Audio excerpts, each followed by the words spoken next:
Is Wicked the best movie musical of the 21st century? Let's talk about it. Let us be glad, let us be grateful. You can't tell, but I am sporting my Wicked bow from Target. So if you think I'm not dressed up for the occasion, then you would be mistaken. Hello and welcome back to my channel. I hope you are ready to hear me talk about yet another musical, because that is yet again what I'm here to do. If you haven't seen my last video, I made predictions for the Wicked Part 1 film. That is not necessarily important to see for today's video, but I will be referencing some of the things I said in that. So if you want to see that first before you watch this, the link will be up in the iCard.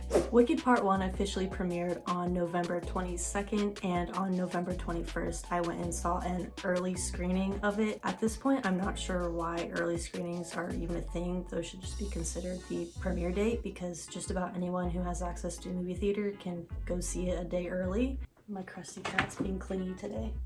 Just a quick heads up that if you have not seen the movie yet, this video is going to contain major spoilers, so if you do not want the movie and its surprises ruined for you, wait to watch this video until after you've seen the film. In my last video, I laid out my Wicked predictions, but going into the movie, I overall was not quite convinced it was going to be the greatest thing ever. I was kind of skeptical when I started seeing reports that the film was rated fresh on Rotten Tomatoes. I just didn't think there was any way a musical could be that good. I feel like we've had so many musical failures in the past couple years that I was setting my expectations low so that I wouldn't be disappointed when one of my favorite musicals was made into a movie. But this movie highly surprised me. It's a pretty dang good movie. I don't think anything will quite beat the experience of seeing Wicked the musical live in a theater, but this movie was a really great representation of the film, even if it's not quite the same experience. Like any movie, this film has some issues, but overall I feel like the things it did well highly outweighed the things that it could have improved upon. Overall, this movie just glides along. The camera movements really draw you in. The choreography is really grand. There's so many people on screen at just about any given moment that there's always choreography going on, and they must have spent so much time learning the choreography, because it was actually kind of overwhelming me seeing how many people were on screen at any given moment and all the movement that was going on. That had to take months of planning and fine-tuning, but it really worked in the end because it draws you in. The movement is just so beautiful and it's so fun to watch. One thing that I really love seeing in movies, especially musicals, is when directors and choreographers use the movement of people to enhance the rhythm and the beat of the music. There's a lot of that in this movie, tapping things, moving items that make noise that add to the soundtrack. It's just really cool to me. So going into the opening of the film, I'm not gonna lie, I wasn't fully on board right at the beginning. I said in my last video that I thought the score was gonna sound a little bit like Harry Potter, and I hold to that a little bit, and I definitely was getting some of those vibes at the very beginning of the movie. I think I was definitely getting Harry Potter at school vibes until we got past the shiz opening. But after that, it really started to feel like Wicked. They started incorporating the melodies and the recognizable notes of the music into the non-vocalized soundtrack and score, and that really helped bring the world to life for me and bring me into the world of Wicked. One thing that I think this movie did really well compared to the musical is they did a really great job of highlighting Glinda and Elphaba's loathing of each other. They really spent time building that tension and showing why they dislike each other, because their personalities are so different. So when they finally do reconcile in the Ozstuff's ballroom, it definitely makes the scene feel so much more powerful. I always thought the scene in the musical was powerful, but because we dug into their relationship and background a little bit more in the movie,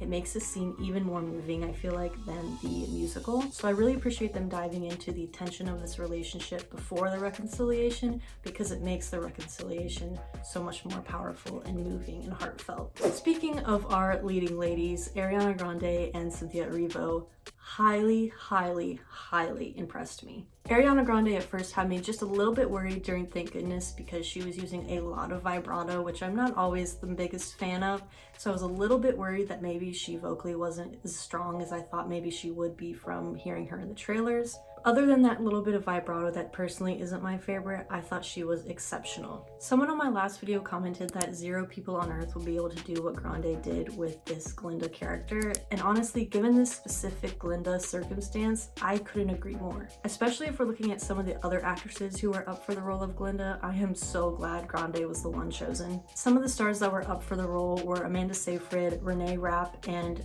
Lady Gaga. Don't get me wrong, they're all great, they all act so well, but I'm sorry, can you imagine Lady Gaga as Glinda? Because I definitely cannot.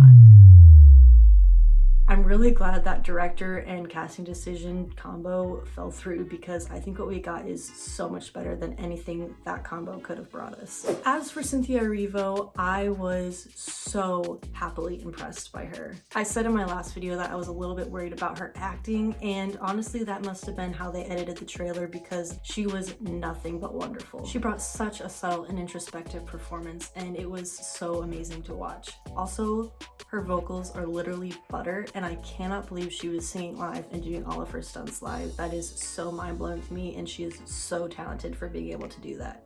Another thing that I think this movie did so well is their interpretation of Fiyero. He seems so much more complex in this film, and I know that he doesn't get a lot of screen time or a lot of character development, but I love it the way they wrote him into the story because it makes him seem less of a playboy and more of someone who's trying to understand what he wants but doesn't know quite how to navigate that. I really appreciate how they had him meet Elphaba before he met anyone else at Shiz, specifically Glinda, because when he starts to fall for Elphaba, it gives some context that maybe he was already thinking about that. I also sort of get the feeling watching this film that maybe Fiyero was only going for Glinda because he thought it was expected of him that the pretty rebel guy had to be with the pretty blonde rich girl. I kind of get the impression that Glinda pulls him into the relationship and he's just kind of along for the ride because he's like, oh, why not? It should be expected of me. So I think the dynamic works a lot better than the musical itself and a lot better than I was expecting in general. In my opinion, he does not come off as a playboy, and he really seems like this complex character who's really trying to figure out what he wants. And he's torn between what's expected of him and maybe what he wants to explore a little bit more. I'm really excited for Fiyero in part 2 because I think they have a great opportunity to do some more character development and growth that the musical doesn't really touch on, so I'm excited to see what opportunity they take there. Moving on to the Emerald City scenes, there is a lot to talk about here, but before we get into it, just want to say again, there are major spoilers for this section. I feel like the biggest surprises were in this section of the film, so if you haven't seen the movie yet, I highly would recommend not watching the rest of this video because I want you to have the full experience of seeing it without social media ruining it for you. Okay. Let's talk about the History of Oz play that happens in the Emerald City. Did anyone actually expect Kristen Chenoweth and Idina Menzel to make full-on cameo appearances as like characters? Because I definitely did not. Completely forgot to mention the Stephen Schwartz cameo. Literally laughing my face off. Thought it was so funny. I thought his mustache was comical. It was almost like it was intentionally cheap looking. I just thought it was so funny, and honestly, if I was the composer of Wicked and wanted to do a cameo, I would want to be the person who says, "The wizard will see you now." I have no idea how this did not get leaked to the press, and I was so glad that it didn't because it was like the best surprise ever. I don't really like the song they wrote for this section or Idina or Kristen's costumes. They look kind of cheap and weird to me, but I loved incorporating them and I loved the way that they incorporated them. It was really cool seeing a kind of passing of the torch moment between Ariana Grande and Kristen Chenoweth, and then Cynthia Erivo and Idina Menzel. I loved when they, as the actors in the play, came out into the crowd and kind of interacted with them. It really was this like,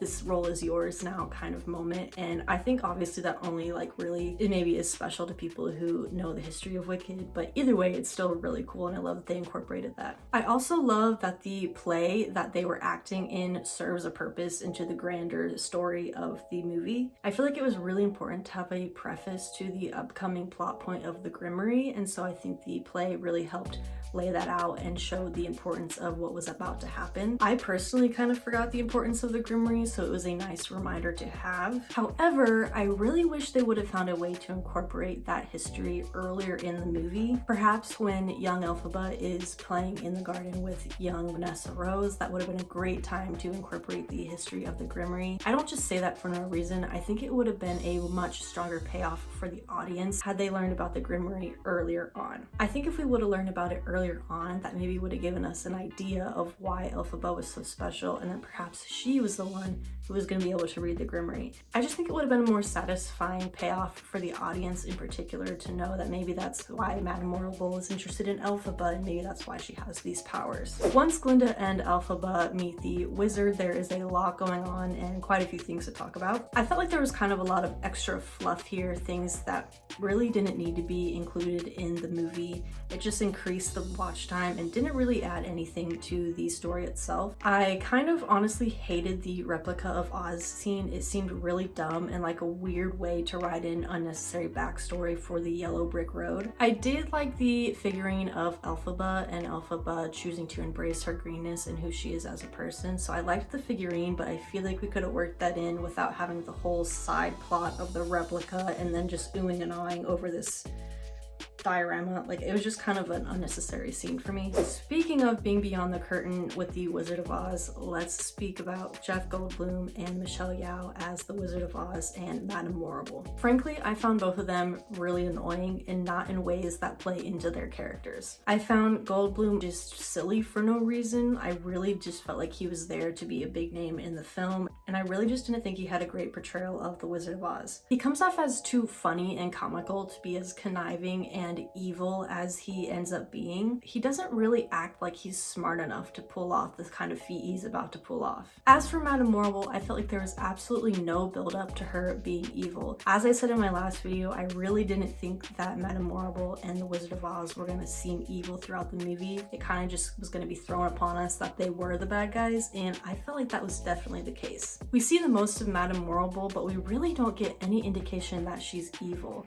Honestly, I got more of a suspicious air from the Keala Settle character than I did Madame Morrible's. I would have been interested to see Keala Settle and Michelle Yeoh have switched roles, because I thought Keala Settle's character was a lot more dynamic and suspicious than Michelle Yeoh was. Despite me personally having issues with the portrayal of the antagonists in the film, I think it works fairly well anyway because of the timing of the next scene. I'm not even kidding when I say, and I know it's just like so cliche, but I had full body chills several times during Defying Gravity. The timing of this scene, which lasts for probably about 10 to 20 minutes, is truly remarkable, and it really draws you in and shows you the tension of what's happening. I don't know what it was about the movie, but it was the first time that I really sat down and thought about what was on the line for both women in the decisions that they were making, and it made the scene so much more powerful than it has ever been to me before. And speaking of this scene, there's one thing that I have a little bit of a prediction for part 2. When Madame Morrible gives Glinda a hug, I think we're gonna come back to that in part 2, and I have a feeling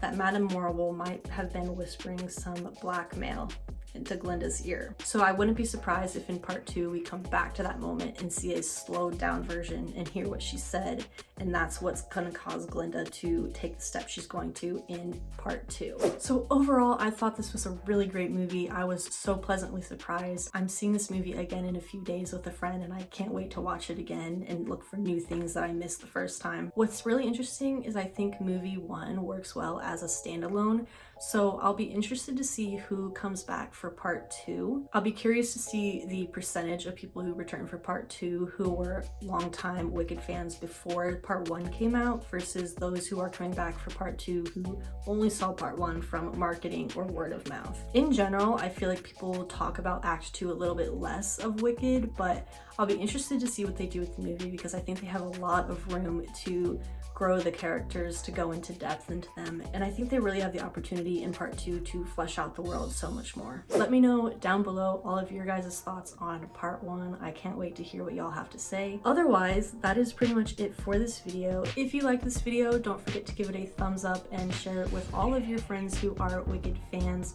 Don't forget to subscribe down below. If you want to see more of me, you can check out my Instagram, and that is it for now.